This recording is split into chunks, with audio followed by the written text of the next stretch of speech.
तो महिलाओं के खिलाफ बढ़ते अपराध को लेकर हमारी संवाददाता भावना अरोड़ा ने सोशल एक्टिविस्ट टीना शर्मा से भी बातचीत की है। देखिए। महिलाओं के साथ कोरोना काल में क्योंकि लगातार यौन शोषण के मामले बढ़ रहे हैं, ऐसे में हमें लगता है कि कुछ गुफ्तगू जो है सोशल एक्टिविस्ट टीना शर्मा के साथ कर लेनी चाहिए, क्योंकि वह एनजीओ भी चलाती है और महिलाओं के लिए काम भी कर रही है। क्या हम देखें इस सिनेरियो को, खासकर इस कोरोना काल में जब लगातार महिलाओं के साथ इस तरीके के मामले बढ़ रहे हैं, क्या मानसिकता जो है इसके जो पीछे सबसे बड़ी आप मानती है? देखिए, कोरोना काल में जब घरों में लोग लॉकडाउन में थे तो एक बहुत प्रोमिनेंट सी चीज़ हमें समझ में आई कि जो पॉर्न साइट्स हैं वो ज़्यादा एक्सेस हो रही हैं एंड उसमें चाइल्ड पोर्नोग्राफी देखी जा रही है, मैरिटल रेप्स इन सबको देख के लोग इन्जॉय कर रहे हैं। तो कहीं ना कहीं जो साइकी है वो समाज की साइकी है और इसको किसी भी चीज़ से आप कानून में बांध दीजिए, आप फास्ट ट्रैक कोर्ट बना दीजिए, इन सब से कहीं ना कहीं एक डेटरेंट साबित ज़रूर होता है।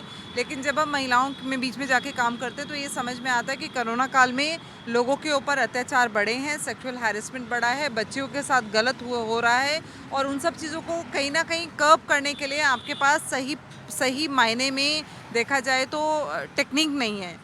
और जितना भी सरकार कर रही है वो कहीं ना कहीं फेल होता है, क्योंकि समाज जो है उसमें साथ नहीं दे रहा है।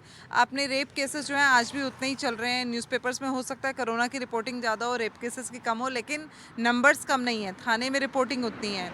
आपने बिल्कुल सही कहा कि एनसीडब्ल्यू चीफ भी बार बार ट्वीट करती रही हैं कि उनकी रिपोर्ट आई है, उनकी अभी रिसेंट रिपोर्ट है 15 दिन पहले की, कि आपके जो केसेस हैं वो महिलाओं पे शोषण के बड़े हैं। तो ये बड़े इसलिए हैं क्योंकि समाज की मानसिकता जो है वो कहीं ना कहीं महिला को एंटरटेनमेंट और जो महिलाओं का पोर्ट्रेयल है वो सिर्फ एक कमोडिटी की तरह करना ही उसका एक सारा महत्व रह जाता है।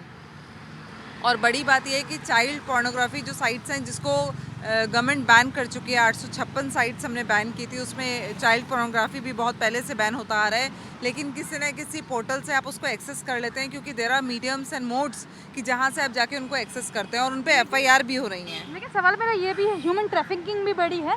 ऐसे में देखा जाए तो जो श्रम कानून है उसकी भी धज्जियां उड़ी है, और जिसके चलते चाहे वो महिलाएं हो, चाहे वो बूढ़े लोग हो, चाहे वो बच्चों, सबसे ज़्यादा जो है वो शिकार हो रहे हैं।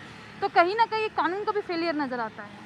कानून का फेलियर डेफिनेटली इतने बड़ी पॉपुलेशन पे जब आप करते हैं पैन इंडिया तो कानून का फेलियर होता है। लेकिन आपको ये समझने की ज़रूरत है कि जो अभी पीरागढ़ी का रेप हुआ है, जो बच्ची अभी एम्स में है, वो 2 लोगों ने मिलके किया है। उसको कैंचियों से गोद के मारने की कोशिश की। 12 साल की बच्ची, लेबर क्लास की, एक लेबर साइट में रह रही थी। तो वो अपने आप में एक बड़ा एग्जाम्पल है। जब मैं उस तरह के एग्जाम्पल देखती हूँ तो मुझे एक बात बहुत क्लियर समझ में आती है कि आप कितने भी कानून ले आइए, कितना भी डिटरेंट ले आइए, समाज में एजुकेशन एक बड़ा रोल प्ले करती है और एजुकेशन अगर लोगों में नहीं होगी तो वो कहीं ना कहीं आपको फेल होता सिस्टम दिखाई देगा।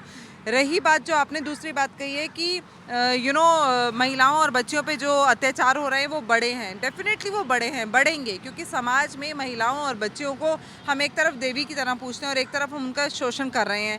अपने ही परिवार में अखबारों में पढ़ने को मिलता है कि रिश्ते हुए तार तार। मतलब ये रिश्ते कौन से रिश्ते हैं? जो मेरा अपनी बच्ची से है, जो मेरे पति का अपनी बेटी से है, वही रिश्ता है ना, लेकिन एजुकेशन का फ़र्क है, सामाजिक जो उनकी संरचनाएं हैं उसका फ़र्क है, जो एनवायरनमेंट है, जिस एनवायरनमेंट में वो लोग हैं, जो उनका मेंटल प्रेशर है उसका फ़र्क है। तो कहीं ना कहीं हम जिस तरीके से हम मुड़ रहे हैं, चल रहे हैं ज़िंदगी में, जो हम समाज में देख रहे हैं, वो सब चीज़ें इसके लिए असरकारक हैं और ये सब चीज़ों से इस पर फ़र्क पड़ रहा है। कोई एक चीज़ से फ़र्क पड़ रहा है ऐसा कोई नहीं कह सकता। लेकिन पॉस्को एक्ट की बात करें, हर साल 34,000 से ज़्यादा मामले आते हैं।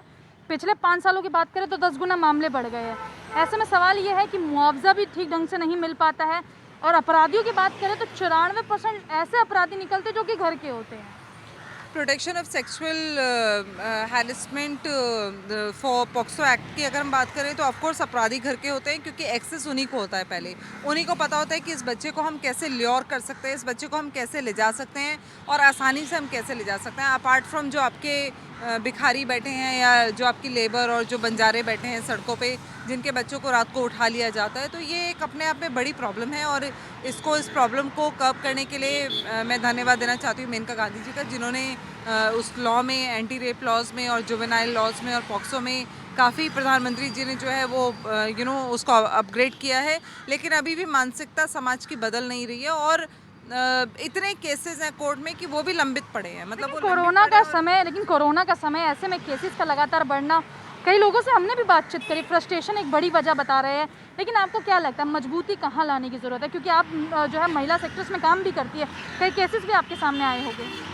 मजबूती लाने की ज़रूरत है कि समाज में आपको डेटरेंट बनाना है। आप डेटरेंट नहीं बनाएंगे तो क्राइम होगा, क्राइम का परसेंटेज आप कैसे कम करेंगे। एनसीआरबी के डाटा क्या कहता है, हम एनसीआरबी के डाटा लगातार पढ़ रहे हैं, इस बार का डाटा और ख़तरनाक है पिछले साल से। तो कहीं ना कहीं ये जो हमें एक मानसिकता है कि इसको कर्व कैसे करना है, उस कर्व करने के लिए आपको पूरा सिस्टम, आपकी पुलिस का जो व्यवहार है वो ठीक होना चाहिए, परिवार का व्यवहार ठीक होना चाहिए, सोशल रिस्पॉन्सिबिलिटी, सोशल इन्वायरमेंट, आपका मेरा व्यवहार उन बच्चों के प्रति ठीक होना चाहिए, उन महिलाओं के प्रति ठीक होना चाहिए। लेकिन सबसे बड़ी बात जो इसमें आती है वो ये है कि कानून जो पालन हो रहा है उसमें परसेंटेज कम नहीं हो रही है। इस पर हमें कहीं ना कहीं चर्चा करनी चाहिए। एक बड़ा विषय जो मुझे अभी बीच में दिमाग में आया है, जो लोगों से बात करने पे आया है, कि बच्चियां जो हैं वो पहले नहीं बताती थी, घर में रहती थी, अब बता रही हैं, लेकिन माँ बाप आज भी उनको रोकते हैं कि नहीं, इसको रिपोर्ट नहीं करना है। सोशल टैबू जो है हमारे यहाँ, वो सबसे बड़ी प्रॉब्लम है। मुझे लगता है कि अगर आपको किसी ने छेड़ा है या मुझे छेड़ा है तो हमें उठ के खड़े होकर आवाज़ उठानी चाहिए। लेकिन बच्चियों में और छोटे बच्चों में वो आवाज़ उनके पेरेंट्स उठाते हैं, जो नहीं उठाते हैं, आज के समय में भी नहीं उठाना चाहते हैं, क्योंकि लोगों को सोशल टैबू और 4 लोग क्या कहेंगे, ये इस तरह की बातें जो हैं उनके दिमाग में रहती हैं। चलिए, आप टीना शर्मा को सुन रहे थे, साफ तौर पर कह रही हैं इनका, क्योंकि महिला सेक्टर्स में काम भी करती है, कई पीड़ित महिलाओं से भी मिलती है, उनका साफ तौर पर कहना है कि अगर सजगता की अगर हम बात करें तो ज़रूरत ये है कि माँ बाप जो है बच्चों को प्रशिक्षित करें और उन्हें आवाज़ उठाने का मौका दें, नहीं तो इसी तरीके के जो हालात और आंकड़े हैं वो हम सबके सामने लगातार नजर आते रहेंगे। कैमरा पर्सन शमशाद के साथ मैं भावना, नेशनल वॉइस, दिल्ली।